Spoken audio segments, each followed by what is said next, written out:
Welcome to Patscast, the unofficial Regina Pats podcast. This is our episode for April 11th, 2021. I'm Matt. I'm Chris. I'm Kevin.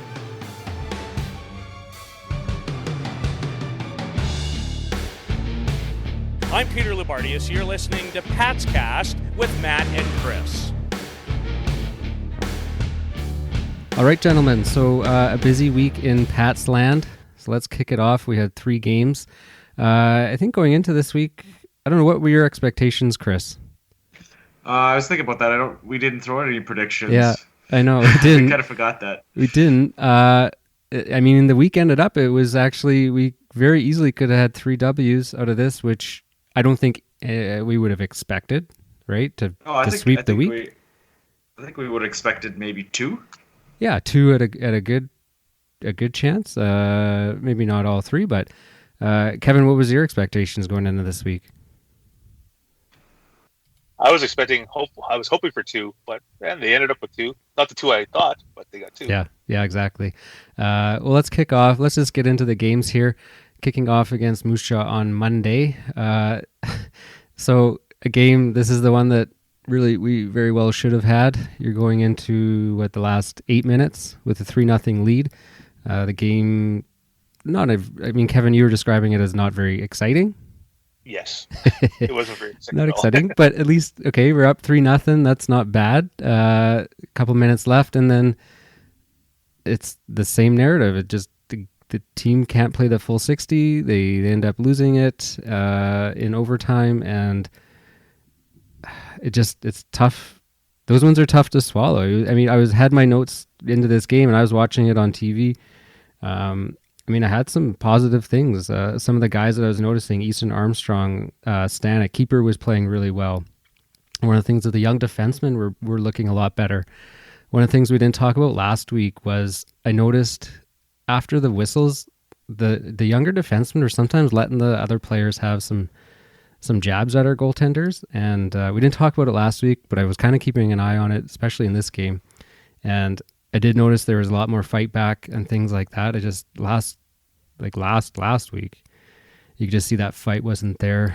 Started noticing it in this last week, and so I had some good notes going into the last few minutes of the game, and then these ones just disheartened me, and you can see it on Twitter. Some of the people were quite upset about it. I don't know. What are your thoughts about it, you guys? I don't know, Kevin, go ahead. I have the same feelings. It was just the 2 quick goals that Runke and Hoekstra scored. I don't know. It turned the tide, and I don't know. The Pats just couldn't get back into it. The one on keeper, what was the second goal? Because I think he wants that one back. Up to that point, Matthew Keeper's played fairly well and probably above our expectations, and just that soft one. And then those late goals in the last few seconds of the game are always just heartbreakers. Those are tough to come back from. Would have liked to see them pull it off, but yeah, too bad. That third goal was a little disappointing. It was just a poor decision.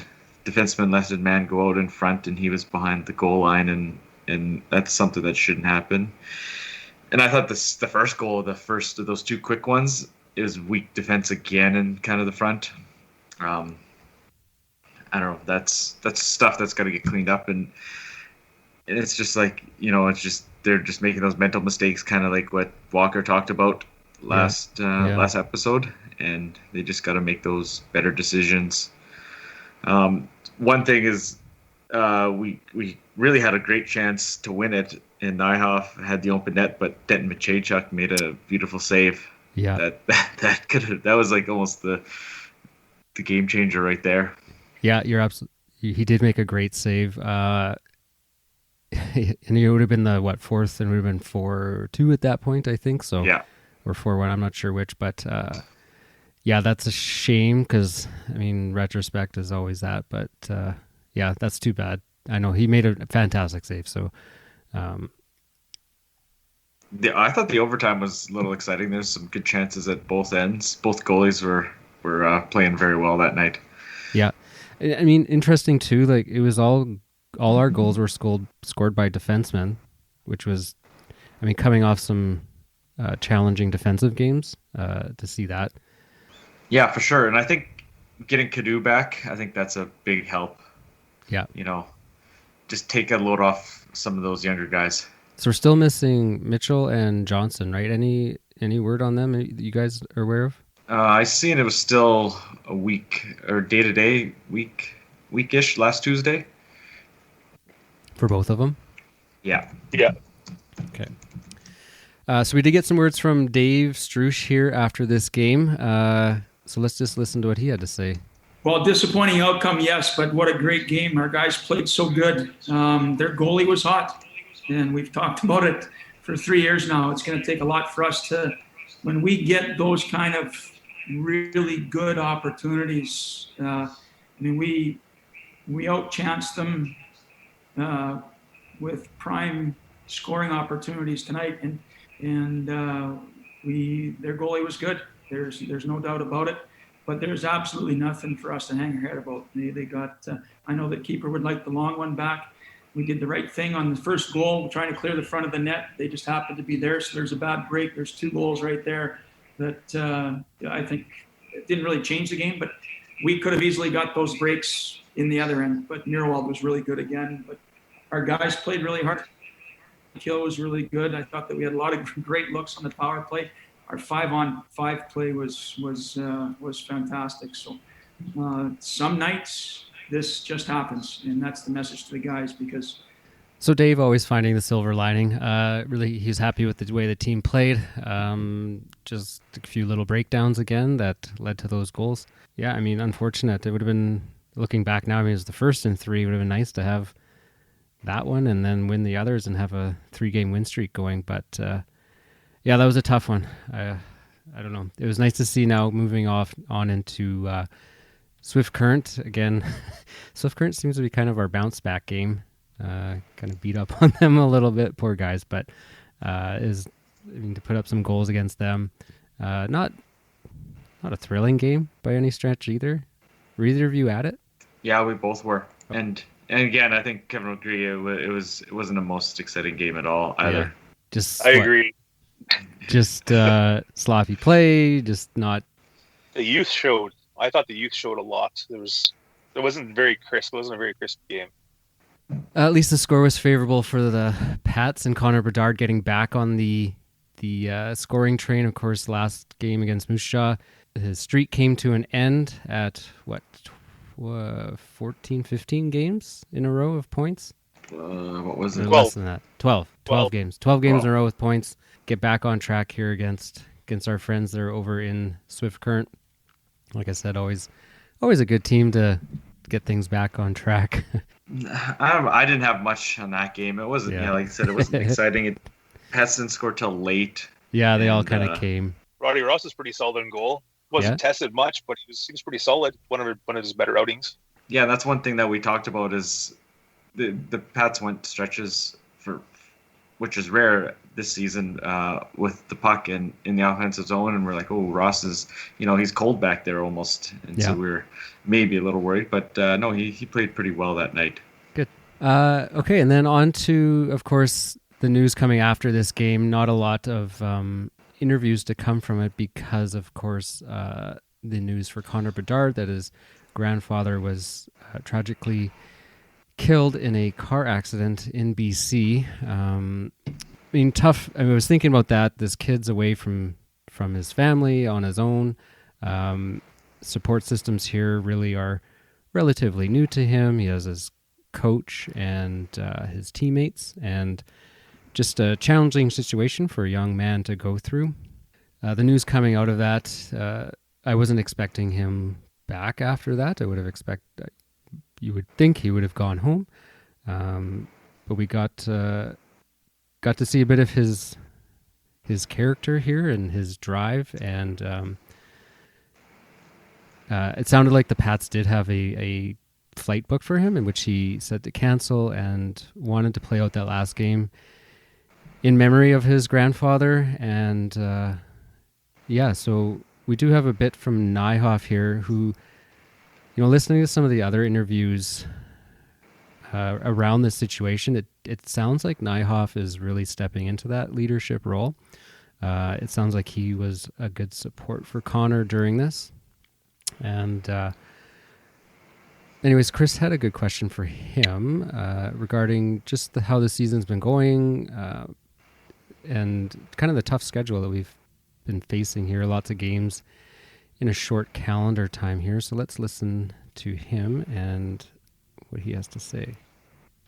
You guys just had a tough stretch there, 6-9. How are you guys holding up with this grind? Yeah, we've definitely been battling through it. Our D core has taken quite a bit of big hits. We had lots of D men that were injured. I think everyone's kind of battling through bumps and bruises right now, but overall, I think we made it out pretty good. How does this compare to a regular season? It's a lot of games. It feels like a minor hockey tournament that just is for 2 months long. So it's definitely been pretty grueling, but our team's been doing a pretty good job at cooling down and doing lots of stretching and taking care of our bodies, which has definitely helped us. I like how he relates it to a minor hockey tournament that's been going on now it'll be going on for 2 months. That's what it's like, right? I remember, I don't know if you ever played, did you play hockey, Chris, as a kid? Oh yeah. Yeah. So yeah, tournament weekend and you're just playing yeah, and eating garbage food but yeah, I mean, I wonder if the novelty's starting to wear off for them a little bit. It's got to be getting tough, but I mean, in the end, it's actually kind of winding down here for them. So yeah, no, I just wanted to play that. It does sound like he is really stepping into that captain's role, which is awesome. It sounds like they've made a good decision there, and happy about that. Then we were moving into Brandon here. So Brandon was, at least at that time, at the top of the standings in the East Hub, playing fairly good hockey. Now, going into this one, you don't know how it's going to go. I mean, it's been emotional for one of your players, a tough week. But overall, it was a really pretty good game, I think, from the Pats, and then Connor Bedard specifically, of course, playing with a little bit more maybe emotion and really stepped it up. I mean, the only goals were scored by him, so just a pretty fun game to watch. I was watching that first goal that he scored, and I keep saying, like, if teams don't want him to score, they keep making him look good. Like that goal, the goaltender literally like saved it and almost purposely, it looked like, directed it to him in the slot. And it's like, if you have to have some conscience of where he is on the ice, and to like, so either Connor Bedard is in spots where people don't expect him, or he's ahead of the play and he could read that the goaltender was going to redirect the puck there. I don't know. It's just so interesting watching him sometimes and how he ends up with the puck on his stick. He just seems to be in the right spot at the right time. Yeah, I don't know. You can comment on his game. Yeah, like you said, it just seems to be in the right spot at the right time, and he's just that smart, I think, to know where to go. Like, you don't go where the puck is, you go where the puck's going to be, right? Yeah, I know. Whenever I play hockey, it's always like the puck's like, oh, that foot away, you're just like, damn, if I could have been there. and it's, I mean, there's a lot of factors to why I'm not there, but like, he just seems to be there wherever the puck is going to be, and it's pretty phenomenal to watch. Yeah, and I think the story of this game is just they weathered the storm in that first period. Yeah. I thought Ross played probably one of his best games, and then the posts, like, they got so lucky. I don't know, 5 posts, was it? Yeah, I think that's what it was. Something like that, yeah. A little bit of controversy at the end of the game, those penalties called. Any thoughts on those? Or not called? It is what it is. Happens to everybody. Yeah, there was a lot of talk about that on the WHL forums on Facebook and whatnot. I mean, the one on the Brandon player, he did haul him down. And then they wanted a cross check on Evans. I don't know. I don't know. The cross checks are all over the place. That's such a whatever. I don't know. Calling a penalty with that much time left, I don't always love those ones on either team with a few seconds left in the tie game. Because you're kind of you can't let refs make that call either. Like, I mean, sure, the Pats may have got away with it, but like you said, the reffing is so inconsistent. It is what it is. You can't. You don't understand it, right? No, I know. I know. I mean, we were on the right end of it, so whatever. I'm happy with it. But speaking of penalties, like, who do you think our penalty minute leader is? It is Chorney. No, Evans. Bingo. Yeah. Evans. Right. Ding, ding, ding. You win the prize. Like, he's been in the box a lot. He's taken a lot of bad penalties. And Bad then you look at the top. What's that? Bad penalties, you think? Yeah, he's taken some bad ones, I think. You look at the top three: Evans, Nyhoff, Walker. There's your leaders leading the team in penalty minutes. So I don't know, maybe a little bit of a problem there, I think. Yeah, well, especially the first, I don't know how many games, penalties were for sure the problem for the Pats. It does feel like things have improved a little bit on that front. Oh, now it's PA. PA's really jumped ahead. They've got 242 minutes. Regina's got 188. So we're right about average, actually, now. We were leading for quite a while, and now they're average. Yeah. I think it's come down. It felt like it has come down.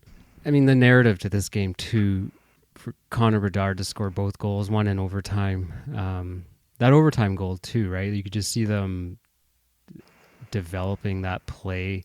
And for him to get that shot through, I think it was untouched. Like, did it just go right through? No, it went off the high man's stick. Did it? Okay. Yeah. It's so fitting. I mean, some sports, sometimes it's like... You can't even... If you wrote that and you're like, okay, Connor Bedard's going to get a game-winning goal in overtime, people are like, this is the cheesiest Disney movie there is, and put it on the Mighty Ducks. And, like, it's just... And that's what I love about sports. So sometimes it just is so... what's the right word? Poetic, or... I don't know, but anyways, let's hear from Strush on the Brandon game. Definitely a special win on two sides of the front. Obviously, with Connor, his evening was really special. The difficulty that the family's gone through, and for him to come out and do that tonight was really, really good. And for our team, I mean, they played a great game. I know we played against a really good team. We needed our goaltender in the first period a lot. The game plan is we speak about these games against these top teams that we're going to be without the puck a lot, and we have to do a lot of really good things to get the puck back. And when we do, taking advantage of it. We didn't have many early, but when we did, we capitalized on them. And in regards to creating offense, I mean, it's something that's, it's hard for us to do, but when we play the right way defensively and we get opportunities whenever they may come, it was good to see us get rewarded. Strush alludes to it too. They just, shout out to Roddy Ross, just picking it up these last few games and not really being maybe that X factor that identified before. He just seems to have maybe settled in a little bit, and just a little bit more what we were expecting from him, I think. Yeah, definitely. I think they're probably going to start riding him a little heavier here at the end of the season. What do you think, Devin? I think they're going to go with him until something bad happens. Not if or when, it's just when? When/if, I don't know. The team is so up and down, I don't even know anymore. No, that's true. Like, the inconsistencies have been, a thing of these last few years, obviously. Speaking of which, let's talk a little bit about the rest of this season. So, of course, losing Connor Bedard off to under 18s. So Strush was talking about how, you can look at it as a loss, or you can now see it as an opportunity for the rest of the team to step up. And who do you see? I mean, no one can fill that gap now that we've seen him. Nobody can do that. What do you think of the character of this team for the rest of the season? What do you think it's going to look like? I don't know. Like, you look at it last year, it was kind of a little lacking there, obviously, and I think Bedard really fills that hole off skill wise, and we might go back to a little bit of what we had last year, right? Where it's more, that grinded out dump and chase. Unfortunately, where here they're trying to control the puck a little more. So, yeah, I don't know if it's going to be as an exciting brand of hockey to watch. Not that this It'll is definitely super. be by committee. Yeah, and it's been so intermittent with the other guys stepping in. Guy here will have a game, guy there will have a game, but like Englot, he still hasn't scored. That's a guy I thought would really have a breakout season. Yeah. Stuff like that. Smith had the one game and he hasn't been able to replicate it, but now he got bumped off that line. Stuff like that. So, yeah, I don't know. It's gonna be a tough go here these last 9 games. I think so. Yeah, it's too bad, but of course happy for Connor to get that opportunity. So now, I mean, the rest of the season will be what it is. One of the things I was thinking is, I don't know, maybe you guys have a little bit more insight to what the possibility, or if there's any talk about imports next season or the draft, anything about that, any talk about that yet? Are we still expecting imports next year at least? I have no idea. I haven't heard a word. I guess what I was thinking was we've had trouble recruiting some of those. We've taken some stabs at some imports lately. I'm wondering if Connor Bedard being on this team maybe is now a bargaining chip or increases the chance of getting some of those imports in. Those ones that were maybe a bit of a long shot. If you think these guys are coming over here for that exposure, increase their chances of moving on to a next level, does being on a team with someone like him just increase that exposure? It definitely helps, but maybe you'd see a guy signed here and there. I mean, we did sign one guy recently, Tanner Howe. It looks like we're going to see him here soon, I'd think. But yeah, I don't know. Well, I guess, I mean, not even just imports, but other players.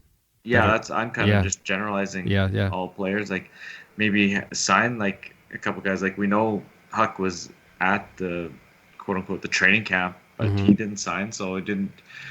I mean, I guess Bedard wasn't enough of a selling point at this point in his career. So yeah. I don't know. Like obviously every player's got different priorities in life, but yeah, would have been nice to see a few more signings since his arrival. Well, since the draft. Yeah, it was just a thought. Kind of the Bedard effect that could be a draw to this team and bring in some of those players that maybe are on the fence or wondering what's best for them. And this is a pretty good opportunity if you're looking for exposure, because there's going to be lots of eyes on those games. That's for sure. And he could make other people on the ice better. Mm-hmm. I know in one of his interviews he mentioned Matthew Wood and one of his best friends out there, and he hasn't even signed yet, so who knows, right? Like anything else? I'm afraid of becoming the Bedard cast. It's hard not to though right now. Well, when he's running the show, right? you talk about players that are doing things, right? Yeah, and he's about the only one doing. He's been on over 50% of the offense, so there's something to it. Yeah, well, exactly, right? Yeah, and that might just speak to what the rest of the season looks like too when you lose half of your offense in one player. All right, well, let's go around the WHL. A few news items out of there. So Brent Sutter stepping down as Red Deer's coach. He's been in that organization for something like 20 years and a coach for 15 of them. Kind of vague in the interview, just sort of saying, now's the time. He didn't really, this team's what? 2-12-2. Oh, geez. Okay. Or 2-11-2. I had read somewhere more like 7-7. That was obviously wrong. They've lost 8 in a row. Okay. But I mean, it seems odd in the middle of this season during a struggle to take this step away? I don't know. Was he? The question is he part of the bubble that they have at the rink? Was he staying there? No, he's not. I was wondering, man, he might have just said, I can't do this with these kids all the time. Okay, it's just the players. I think there's a couple staff members there as well. Yeah. A little bit of... It wasn't him too. That's what ran through my mind. I thought he's tired of these kids. He just needs time off. Well, the one line that I think was telling was they need a new voice, so maybe he feels like maybe his time in coaching junior hockey has come to an end. Maybe he's losing a little touch, not out of touch per se, but these kids are so young now. Sure. It's a totally different game. Sure. But I think you're right, Chris. Yeah, things have changed a little bit over the last little while, and maybe these older coaches just don't find their style fits anymore. But he's still involved in the organization, right, as a general manager? Owner, general manager. So, he's still around, that's for sure. Right. And the other news coming out of the Central Division, of course, Medicine Hat and Calgary both shut down for COVID concerns. I don't know, did they divulge if there was players positive or... Yeah, there was one player on one team. Okay. So then they shut both teams down because they played each other that weekend. Okay. Yeah, so just for contact possibilities. Okay. Hopefully things are okay there. Kelowna, any news out of there? 10 days that they got shut down for? 2 weeks, was it? Yeah, and that was last week, so they should be talking about coming back. Vancouver Canucks I think they're starting up again Friday. They have a game scheduled. They ran rampant through their team. Some are well over 20 people. I think positives, not even just contacts and stuff, but 20 people. Really? Yeah. Yeah, players and staff. Wow. So it can go like wildfire, right? Well, yeah. Everybody's close. You're on the bench, no masks on or whatever, right? So you do all the things off the ice. Well, that doesn't mean much when you're on the ice without masks, right? So, yeah. I mean, if there was any hope of interdivision playoff, I think that's gone now. I think. I would agree. Yeah. I mean, if everything goes well in the East here, I'm sure they're still going to run their week playoff. If it still goes, I mean, that should still fly. But any interdivision playoff, I think, any hope of it is lost. Like, you got 3 teams that are going to be way behind the ball. Like, it's going to be such a mess, right? Yeah, I don't think, and even with Saskatchewan's variants and what's going on, and BC has their own variant. They have a different one. I think they have a Brazilian, and we have the UK and South African. Like, it's not a chance. I think we can write that off now, in my opinion. Yeah, like the BC division is already behind as a whole, and Kelowna has played all of 2 games. Yeah. So. Oh well, we'll hopefully we can make it through our last, how many games? 9? 9. Hopefully everyone can make it through it nice and safe. We wish Connor Bedard the best on his travels, and of course wish him the best and his family with what they went through, and hopefully get to see him play some games down there. I seen that TSN is going to be carrying all Canada games and all medal round games. Perfect. Well, that is good news. And we've got the Pats, that is, have a few games coming up against Winnipeg, PA, Saskatoon. Same old. Hey, we're kind of. Are you getting tired of it yet? Yeah, maybe a little bit. I mean, same teams over and over. You like it, Kevin? I like it. It's like every game is a playoff game. It's not a playoff game, but it feels like every game's a playoff game because they play each other so much they start to hate each other. Yeah. I like it. I like it a lot. A little bit of rivalries and energy starting up. Yeah, I mean, you see these teams. It is almost like 5 playoff series happening at the same time. You're like, okay, now we're this one. I mean, outside of the Pats, you're catching some other games. Anything exciting from that to talk about? 15-year-old Jagger from Moose Jaw, good, very, very good. Yeah. Big boy, can skate. I like Krebs is Krebs. He's amazing. Yeah. He's been amazing. Winnipeg's goaltending, all three of them have been really good. Can't say anything bad about those guys. That was kind of their question mark coming into the season, I thought. Yeah, for sure. But they've all played well.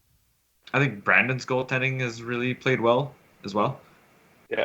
Saskatoon, Myers, unbelievable. Mm-hmm. McInnes has been playing pretty well. And how about PA? I mean, just not performing. I think when they lost Gooley, it kind of hurt them. Yeah. They started off pretty strong, and then Gooley got hurt, and then Paddock got hurt, and then Weisblad missed 2 or 3 games, and they haven't really recovered, I don't think. Yeah, they've been really struggling lately. That's for sure. You know, one thing about this with current game, I wouldn't shout out was Matthew Ward. He'd only had a couple goals coming, or maybe one goal coming in that game, and he had a beautiful goal against the Pats. Goal. Yeah. Yeah, he's really been putting up lots of assists, but he's got a couple goals. He's another young guy. I think he's 17, but another young guy that looks to have some promise. I mean, that's one thing maybe I've noticed, and maybe it's just because we've got to see them so often, is the young players through the league. Like, there's some really good talent coming through here. We talked about it last week. I think the Moose Jaw rivalry that's going to be heating up, and I mean, it's not just them. There's some other really good young players out there, and we're getting to see them quite a bit this season. So that's good. And then one other young guy is Zach Benson out of Winnipeg. I heard guys are asking to play with him, and he's the 15-year-old there. Oh yeah, he's looked pretty good so far. He plays all facets too. He kills penalties. He's on the power play. Plays 5-on-5. Plays big minutes. He's good too. Right on. So a few good players to look forward to next year. And are we going to do some predictions then? Oh, we didn't do it last week, so we better throw some predictions out. It's a tough one. PA? You think you can get PA? Maybe. This is gonna be tough.